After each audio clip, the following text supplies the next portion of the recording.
Cette voix profonde est celle de Jean Negroni, comédien disparu en 2005 et voix off récurrente des œuvres de Pierre Henry. Elle a résonné hier après-midi dans la forêt d'enceinte installée au cœur de la salle de spectacle à l'occasion des répétitions de l'Apocalypse de Jean, une œuvre créée en 1968 à partir du Nouveau Testament, une fresque musicale ayant demandé une longue maturation à son compositeur.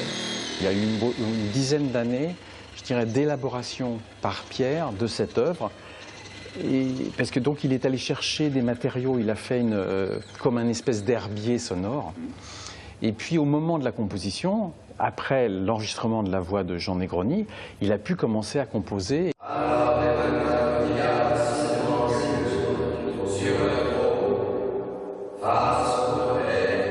On peut faire une composition ou un agencement musical avec des sons désagréables. Et puis après, ce son-là, on le met dans un contexte. On le met avec d'autres sons et là, ça y est, il y a un paysage sonore qui devient une composition musicale. L'oratorio électronique en 5 temps de Pierre Henry n'avait jamais été joué à Toulouse. Le Capitole sera donc le théâtre de cette première. Pour son compositeur, la compréhension du texte est fondamentale.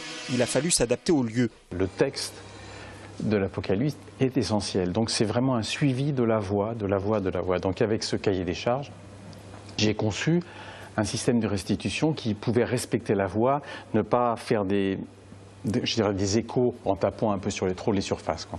En marge du spectacle, une exposition autour de ce pionnier de la musique concrète qu'est Pierre Henry est à découvrir dans les foyers du théâtre.